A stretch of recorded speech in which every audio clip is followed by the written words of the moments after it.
Do, do, do, do. Do, do, do, do, do. Let me join you guys here. Let me see. Can you hear me now? Can you hear me now?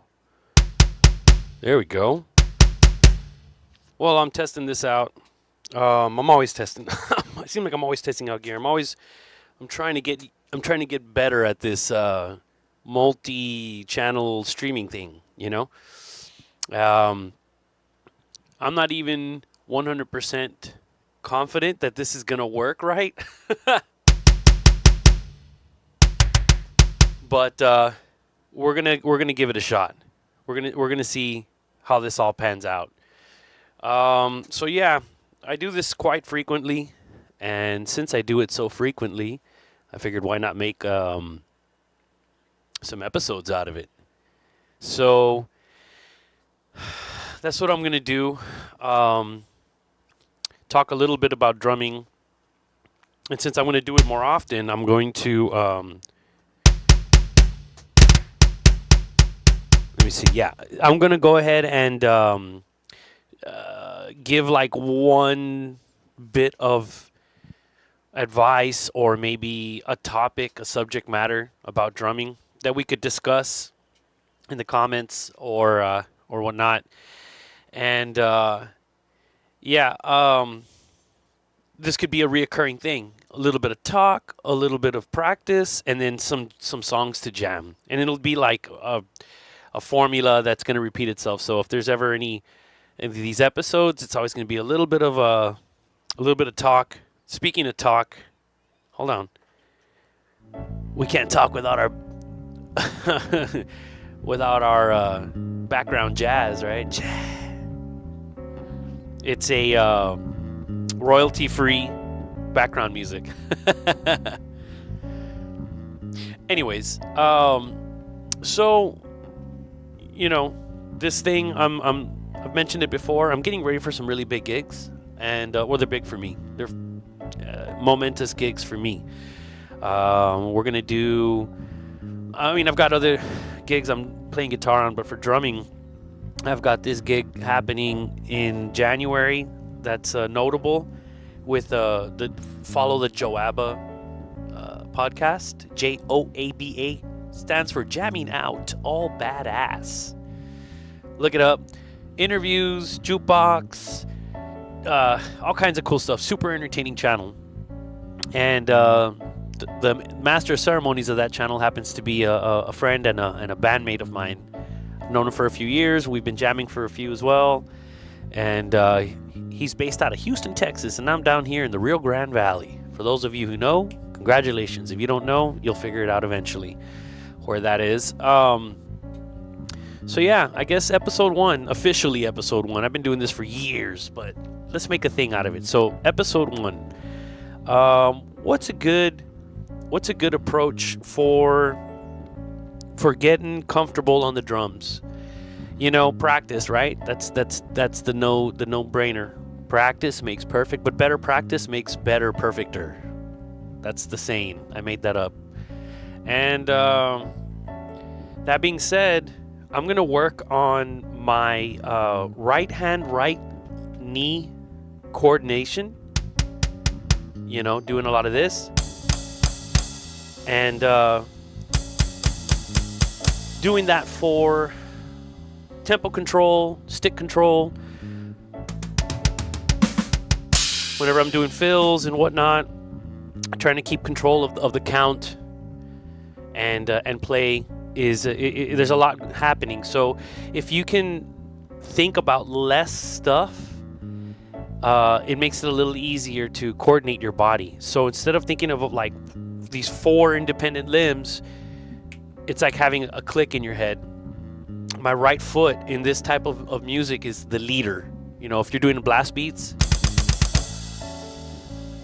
whether you're alternating your feet or you're repeating one foot, Ein Fuß Blast versus that kind of stuff. If you can think calmly and concisely and clearly, you can coordinate your body a lot better. It's like Marty Friedman said, speed is a byproduct of good technique. In this case, it's about coordinating your brain with your right foot, your hand with your right foot, everything with your right foot against a click. I always kind of do the same thing, 100, 110, 120 BPM. So I'm going to do the click, a few measures of each, and put on some jams. So when you're practicing next time, whether you're doing a click track on a drum pad or you're working on a drum set and you've got like some type of tempo control, whether you're jamming out to computer music like video game music, electronic music, which is all set to a perfect metronome, or an actual clicker, an actual click click click metronome, just think about that right foot. And for distance purposes, like I've mentioned in the past, you know, death metal drummers, grindcore drummers, punk rock drummers, we want to excel in our single foot power, you know? Ein Fuß power. But if you're going to go for distance, you can use your alternating feet technique for much longer period of time, therefore getting your hands more developed, because your hands are doing double work. You know, you're playing a hit on every foot, right? Versus 1 per 1, you're going 1 against 2. So your feet are doing half the work and your hands are working a sweat, you know? And for distance purposes, that's what we want to do. We also want to get good at a single foot blast, but in this warm-up, do 2 feet, alternate your feet. Keep your right hand on top of each foot, and we'll crank the tempo. And that's it for today, so let's do a little bit of jammage at it.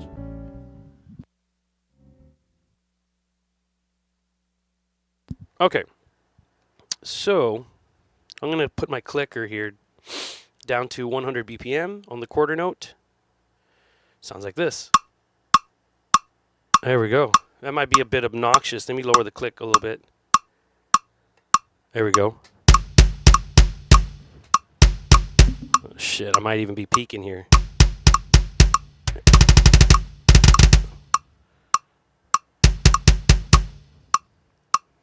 This is the first episode with this new setup, so it'll get better as time progresses. All right, so 1, 2, right, right, right, right, right, right, right. 1 and 2 and 1 and 2 and 1 and 2 and. Those are your quarter notes. 1 and 1 and 1 and. 1 and 1 and 1 and.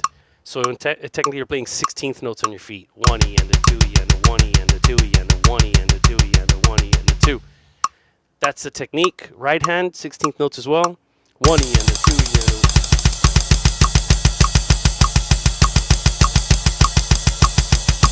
Like that. 2, 3, 4, boom. And we're going to switch to the left hand and then we'll alternate our hands. So I'm going to put the mic down. Let's jam out.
Just like that. Don't forget to pull your hands up when you're hitting the drum. Pull them up. Don't just worry about the downward motion. Lift. Same thing with your heels or your ankles. Lift your toes. Don't just keep like a stiff ankle and stomp your heels in the ground. Give yourself a little exercise on your feet. Pull back. You'll feel the muscle in front of your shins get a little tight. One more time.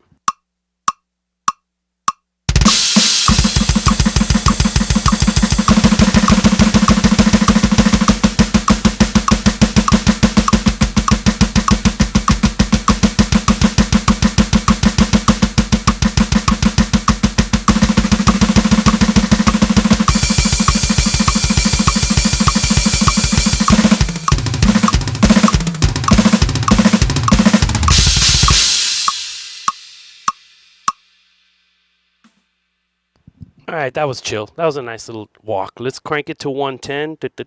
110, 10 beats faster. Same thing.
Cool, cool, cool. We're almost done already. All right, let's do 120 now.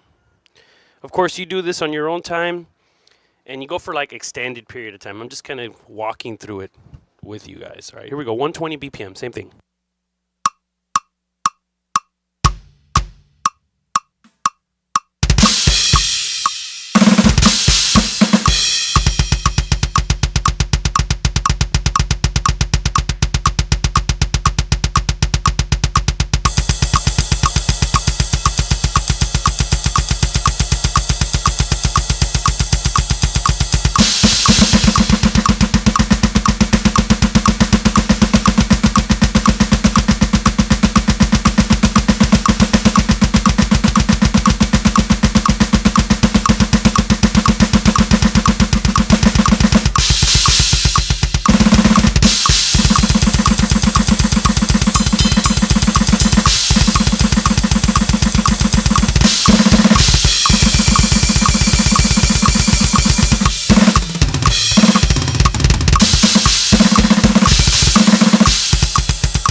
And finally to 130. 130 is where it gets a little spicy. Even 120 is kind of spicy. And here's the thing. I know I was saying when you're working on your stroke, you want to try to make sure you lift. Because if you lift, you get more distance. If you get more distance, you get more volume. If you get more distance, you get momentum. With momentum, the stick starts to work for you by bouncing. And then you can control that bounce. But there's that is extremely, how do I say, that's conducive to like German grip, American grip. For French grip, like timpani style rolls, you're using a lot of fingers. And so instead of your fulcrum being your wrist, your fulcrum's going to be in your first couple fingers. So just keep in mind, like, where is your thumb Is it on the side? Is it on the top? Sometimes if it's on the side of the stick, you end up doing a lot of this, and it's easier to drop the stick this way. If you're like this, yeah, you get a little more control when the stick bounces up. You do lose a little bit of flexibility as far as distance, so you have to open your palms more. You have to keep contact with the stick, but allow your hand to open and close so that the stick can travel further. So that's part of the game. That's my thing. Every time I hear an instance, I want to snap. I want my pop, pop. I want to snap my hand in, bringing down the stick. So how much range of motion do your fingers have? Right? We're worrying about this and we're worrying about this, but how about this? So think about that while you're going fast. Are you actively triggering your fingers to open and close? And if they do open, how far do they open? How high is your stick going? That kind of stuff. 130, let's try it out.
So 130 is like my goal temp, like the tempo that I want to live at, and I don't live there yet. So again, your feet, because those are the ones doing the least amount of work, have them be your guide. Right. As long as you're moving, you're training your brain to think at the speed of that tempo, therefore triggering your muscles on time. So just keep moving at the tempo.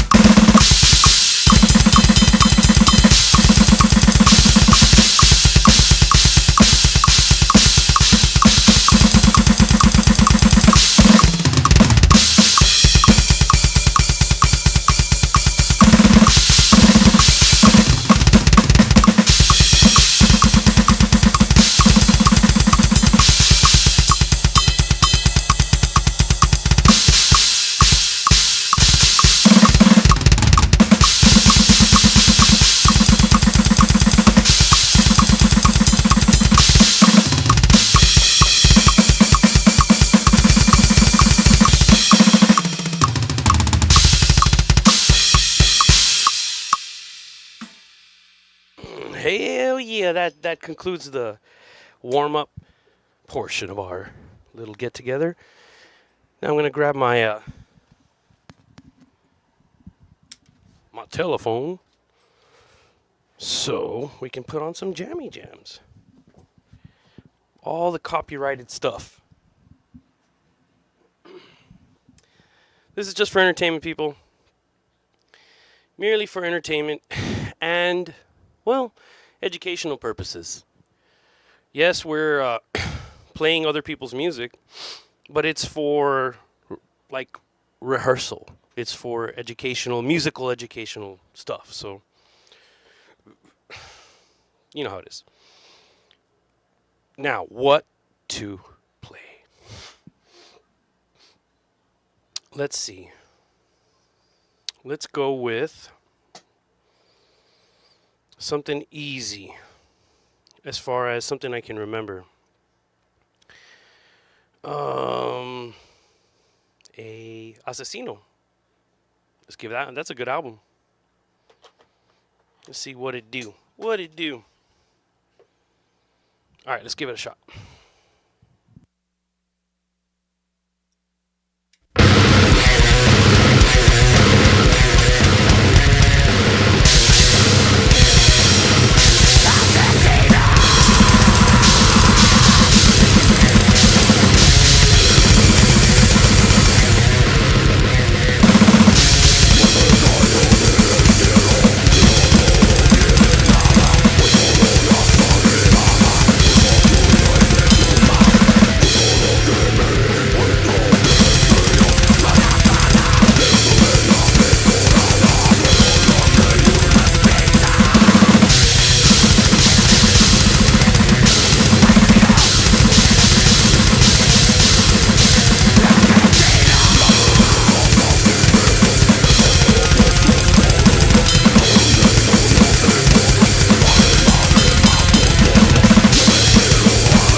Yeah.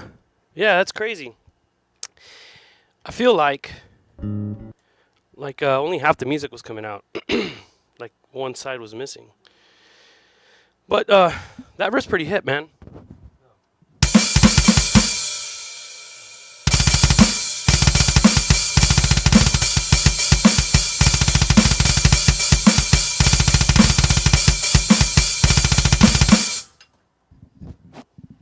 Another fine case where you're listening to the right foot. Right.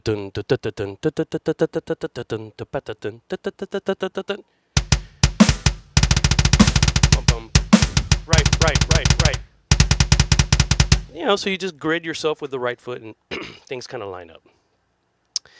Let's go with something else.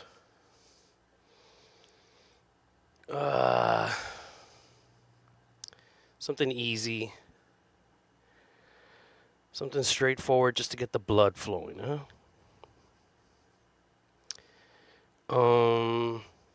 Birdfish, Blast, The Black, bunch of good stuff. I should sit here and learn more covers. I mean, like you listen to a song 100 times, but then when you actually try to play it, it doesn't work out the way you want it to. Let's see, Bark in the Car, Brace for Nails, Brain Dead. Well, fuck it, we did Asesino. We're going down the letter B's to go to Brujeria. What the hell? Brujeria, Rasodia. That's one of, I mean, all, Matando Güeros or Rasodia. Let's go to Raza. Cola Cerrata. Man, every song on this album is my favorite. Let's try this one.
Cool.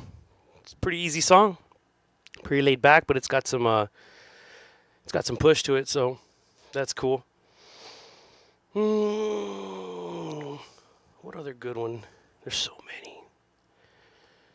Cannibal, no, but that's gonna get me not only copywritten but arrested. Don't play Cannibal. Too popular. Too popular.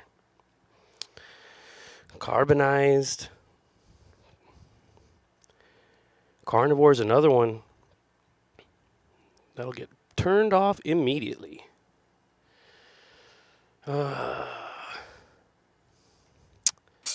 Maybe next time I should just pre-select some of these songs. That's going to be a good one. On the next episode, it'll be a lot more to the point. I know. I got one.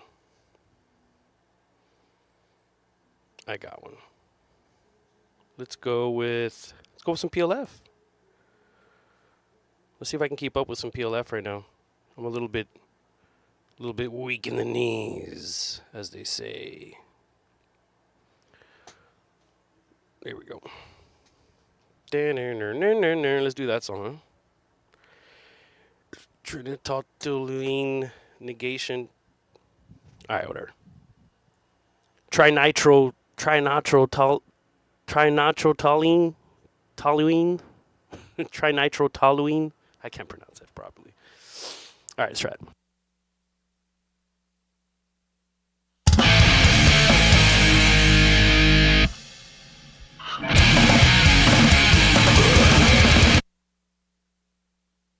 Yeah, see, there's a problem with this. Let me play it a little bit so I can fix that audio real quick, because that's messed up.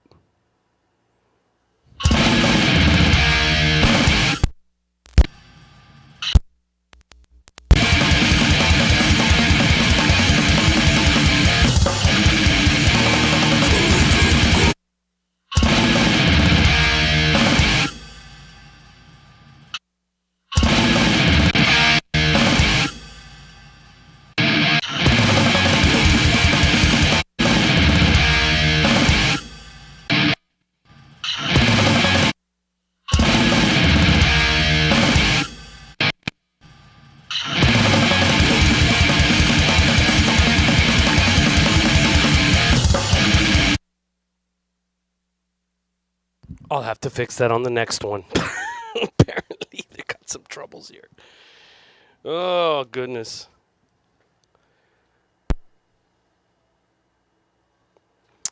Well, whatever. Let's give it a shot. Here we go.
Kind of throwing me off. For some reason, only one side's coming out of my headphones of the music, so it's probably something with my wires galore. All right, man. That's about it. Just, practice on the click track. Follow your right knee. Make sure your hands are moving. And yeah, that's about it for now. Episode 1 out the door. It's a good little rehearse. I don't know how long that was. 35 minutes, 45 minutes, I don't know. Keep practicing every day. My arm's getting better because I'm practicing every day, ironically. It's totally worth it. Big shows coming up. We must play well. Recording coming up. All kinds of cool stuff.